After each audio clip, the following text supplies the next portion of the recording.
بسم اللہ الرحمن الرحیم۔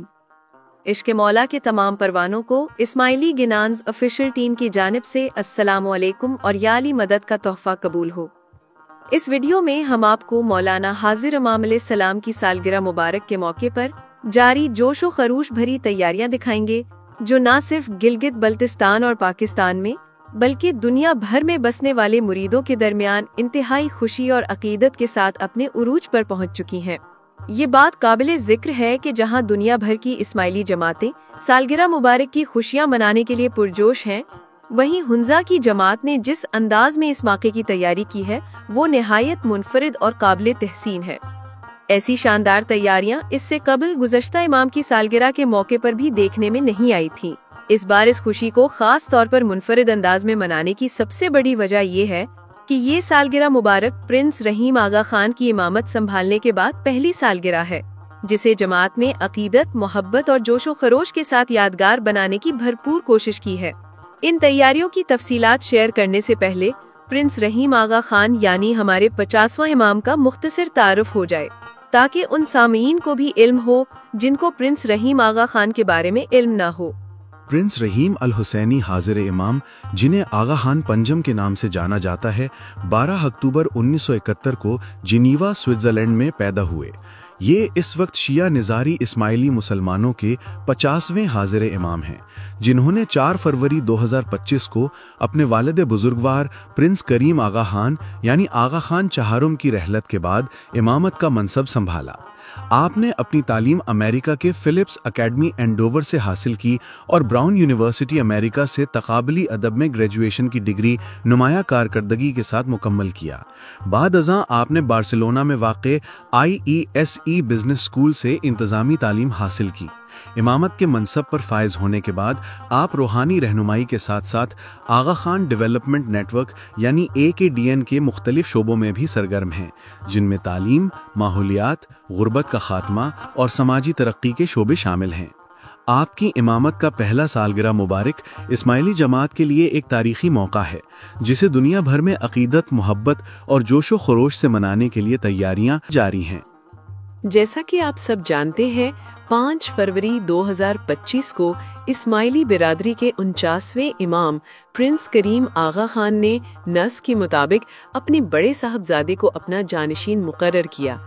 اس اعلان کے بعد پرنس رحیم الحسینی کو دنیا بھر کے اسماعیلی مسلمانوں کا 50ویں موروثی امام تسلیم کیا گیا۔ اس سے قبل سالگرہ مبارک 13 دسمبر کو منائی جاتی تھی، کیونکہ پرنس کریم آغا خان کا یوم ولادت اسی تاریخ کو آتا تھا۔ اب چونکہ اسماعیلی جماعت ہر دور میں اپنے حاضر امام سے رہنمائی حاصل کرتی ہے، اس لیے اب سالگرہ مبارک کی تقریبات 12 اکتوبر کو منعقد کی جائیں گی، جو پرنس رحیم آغا خان پنجم کا یوم ولادت۔ اب اصل موضوع کی طرف آتے ہیں۔ ہنزا کی وادی ان دنوں ایک خاص روحانی اور خوشگوار فضا میں ڈوبی ہوئی ہے۔ پہاڑوں کے دامن میں بسا ہوا یہ حسین و وادی اپنی روایتی خوبصورتی کے ساتھ ساتھ عقیدت اور محبت کے رنگوں میں بھی رنگا جا رہا ہے۔ مولانا حاضر امام علیہ السلام کی سالگرہ مبارک کے قریب آتے ہی پوری دنیا میں اور گلگت بلتستان میں آباد اسماعیلی جماعت نے تیاریوں کا باقاعدہ آغاز کر دیا ہے۔ ہر گاؤں، ہر جماعت خانہ اور ہر گھر میں خوشی اور جوش و خروش کی ایک نئی لہر دوڑ گئی ہے۔ مگر ہنزا کی جماعت نے پچھلے روایت کو توڑتے ہوئے بالکل الگ انداز سے پوری وادی ہنزا کو منفرد انداز سے مزین کیا ہے۔ گاؤں گاؤں رضاکار سرگرم ہے، کہیں روشنیوں کے قمقمے لگائے جا رہے ہیں تو کہیں پھولوں اور رنگ برنگی سجاوٹ سے جماعت خانوں کو سجایا جا رہا ہے۔ نوجوان، بزرگ اور بچے سب مل کر منفرد انداز میں خدمت اور محبت کا اظہار کر رہے ہیں۔ کوئی سجاوٹ میں مصروف ہے تو کوئی پروگرام کی تیاریوں میں، اور کوئی دعائیہ محفل کے انتظامات دیکھ رہا ہے۔ یہ وہ وقت ہوتا ہے جب ہنزا کی پوری جماعت ایک خاندان بن کر کام کرتی ہے، جیسے دل کے سب دھاگے ایک ہی مرکز سے جڑے ہوں، اور ایسے جیسے تسبیح کے بانے ایک ہی دھاگے میں پروئے ہوئے ہوں۔ جماعت خانوں کے اندرونی حصوں کو نہایت ہی خوبصورتی اور نفاست سے سجایا جا رہا ہے۔ نرم روشنیوں، سفید پردوں اور پھولوں کے درمیان ایک ایسا ماحول پیدا ہو رہا ہے جو سکون، احترام اور روحانیت کا احساس دیتا ہے۔ بزرگ خواتین دعائیں پڑھتی نظر آتی ہیں، نوجوان قرآن خوانی، گنان اور نعتوں کی مشقیں کرتے دکھائی دیتے ہیں، اور بچے بڑوں کے ساتھ جماعت خانوں، سڑکوں اور گلیوں کو سجانے میں اپنا ہاتھ بٹا رہے ہیں۔ یہ منظر نہ صرف عقیدت کا مظہر ہے بلکہ ہنزا کی اس ثقافت کی عکاسی بھی کرتا ہے جس میں محبت، نظم و ضبط اور برادری کا احساس مرکزی کردار ادا کرتا ہے۔ بازاروں میں بھی چہل پہل بڑھ گئی ہے، لوگ خوشی کے تحائف خرید رہے ہیں، پھولوں، پھلوں اور چمچماتے قمقموں کے ہار بنائے جا رہے ہیں۔ ہر محلے اور جماعت خانے کے داخلی راستوں کو خوبصورت انداز میں گیٹ بنائے گئے ہیں جن کو پھلوں، پھولوں، ڈگمگاتے قمقموں اور چادروں سے مزین کیا گیا ہے۔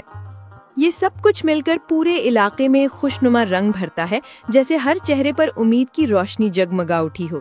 یہ بات بالکل واضح ہے کہ تمام تیاریاں اور سجاوٹ اسماعیلی جھنڈے کے رنگوں کو مد نظر رکھتے ہوئے کی جاتی ہیں، جس سے صاف ظاہر ہوتا ہے کہ یہ اہتمام اسماعیلی جماعت کی کسی خوشی کے موقع کے لیے کیا گیا ہے۔ یہ بات بھی قابل ذکر ہے کہ اسماعیلی عقیدے کے مطابق ہر دور میں حاضر امام جماعت کی رہنمائی کے لیے موجود ہوتا ہے، اسی لیے اسماعیلی مذہب میں خوشی کو بنیادی اہمیت حاصل ہے اور غم منانے کی اجازت نہیں دی جاتی۔ یہی وجہ ہے کہ جب 49ویں امام پرنس کریم آغا خان نے 5 فروری کو پردہ فرمایا تو اسماعیلی جماعت سمیت دنیا بھر میں لوگوں کے دلوں پر اداسی چھا گئی۔ تاہم جیسے ہی ان کی وصیت کے مطابق 50ویں امام کا اعلان کیا گیا، جماعت میں خوشیوں کی فضا قائم ہو گئی، غم کی کیفیت ختم ہو گئی اور تخت امامت کے انتظامات کا آغاز ہو گیا۔ یہ کہنا درست نہیں کہ کسی امام کے وصال یا شہادت پر اسماعیلی جماعت غمگین نہیں ہوتی، بلکہ حقیقت یہ ہے کہ غم ایک فطری جذبہ ہے، مگر اسماعیلی تعلیمات کے مطابق اسے وقتی سمجھا جاتا ہے۔ اس میں بھلائی اسی میں ہے کہ غم کو جلد از جلد دل سے دور کر لیا جائے اور امام الوقت کی طرف رجوع کیا جائے تاکہ روحانی استحقامت برقرار رہے۔ سالگرہ کے دن تمام جماعت خانوں میں خصوصی محفلیں منعقد کی جاتی ہیں جہاں پر روحانی مجلس منعقد کی جاتی ہے۔ ان محفلوں میں نوجوانوں کے درمیان قرآن پاک کی تلاوت، نعت رسول مقبول، گنان شریف اور ایونٹ کی مناسبت سے تقاریر کا مقابلے کا اہتمام ہوتا ہے۔ جو اول، دوم اور سوم پوزیشن لیتا ہے ان کو حوصلہ افزائی کے طور پر شیلڈز اور انعام سے نوازا جاتا ہے۔ لوگ بہترین لباس پہنتے ہیں، چہرے پر خوشی ہی خوشی نمایاں ہوتی ہے اور ہر شخص اپنے دل میں شکر اور عقیدت کے جذبات لیے ان محفلوں میں شریک ہوتا ہے۔ ان لمحات میں ہنزا کی فضاؤں میں ایک خاص سکون محسوس ہوتا ہے، جیسے پورا علاقہ دعا اور روحانی روشنیوں میں لپٹا ہوا ہو۔ یہ سب تیاریاں صرف ظاہری نہیں ہوتی بلکہ ان کے پیچھے ایک گہرا روحانی جذبہ پایا جاتا ہے، خدمت کا، محبت کا اور امام وقت سے تعلق قلبی کا گہرا راز پنہان ہوتا ہے۔ اسماعیلی جماعت اس دن کو محض ایک خوشی کا موقع نہیں سمجھتے بلکہ اسے اپنے ایمان، اپنی تاریخ اور اپنی شناخت کا عظیم حصہ مانتے ہیں۔ یہی وہ اہم چیز ہے جو اس وادی کو خاص بناتی ہے، عقیدت میں سادگی، خوشی میں وقار اور خدمت میں اخلاص۔ اور جب سالگرہ کی رات آتی ہے تو جماعت خانوں کی روشنیاں پہاڑوں کی بلندیوں تک جگمگا اٹھتی ہیں۔ دور سے دیکھنے والا بھی محسوس کرتا ہے کہ یہ روشنی صرف قمقموں کی نہیں بلکہ دلوں کی ہے۔ یہ وہ روشنی ہے جو محبت سے جلتی ہے، عقیدت سے بڑھتی ہے اور وحدت کے احساس سے چمکتی ہے۔ یہ سب تیاریاں صرف ظاہری نہیں ہوتی بلکہ ان کے پیچھے ایک گہرا روحانی جذبہ پایا جاتا ہے، خدمت کا، محبت کا اور امام وقت سے تعلق قلبی کا گہرا راز پنہا ہوتا ہے۔ اسماعیلی جماعت اس دن کو محض ایک خوشی کا موقع نہیں سمجھتے بلکہ اسے اپنے ایمان، اپنی تاریخ اور اپنی شناخت کا عظیم حصہ مانتے ہیں۔ یہی وہ اہم چیز ہے جو اس وادی کو خاص بناتی ہے، عقیدت میں سادگی، خوشی میں وقار اور خدمت میں اخلاص۔ اور جب سالگرہ کی رات آتی ہے تو جماعت خانوں کی روشنیاں پہاڑوں کی بلندیوں تک جگمگا اٹھتی ہیں۔ اس دن پہاڑوں پر چراغاں کیا جاتا ہے اور فلک بوس چوٹیوں سے لے کر زمین تک ہر منظر روشنیوں سے جگمگا رہا ہوتا ہے۔ ایسا دلکش منظر ہوتا ہے کہ گویا انسان جنت کی وادیوں میں قدم رکھ چکا ہو۔ دور سے دیکھنے والا بھی محسوس کرتا ہے کہ یہ روشنی صرف قمقموں کی نہیں بلکہ دلوں کی ہے۔ یہ وہ روشنی ہے جو محبت سے جلتی ہے، عقیدت سے بڑھتی ہے اور وحدت کے احساس سے چمکتی ہے۔ مولانا حاضر امام کی سالگرہ کی یہ تیاری دراصل اس بات کی علامت ہے کہ ایمان صرف عبادت کا نام نہیں بلکہ زندگی کے ہر لمحے میں محبت، خدمت اور روشنی پھیلانے کا نام ہے۔ یہ وہ جذبہ ہے جو نسل در نسل منتقل ہوتا آیا ہے اور آج بھی اسی خلوص سے جاری ہے۔ اگر ہماری یہ کوشش آپ کو پسند آیا ہو تو اسماعیلی گنانز آفیشیل چینل کو سبسکرائب کریں اور اس گفتگو کو اپنے دوستوں اور پیاروں کے ساتھ شیئر بھی کریں۔ آپ کی توجہ کا شکریہ۔ یا علی مدد۔ یا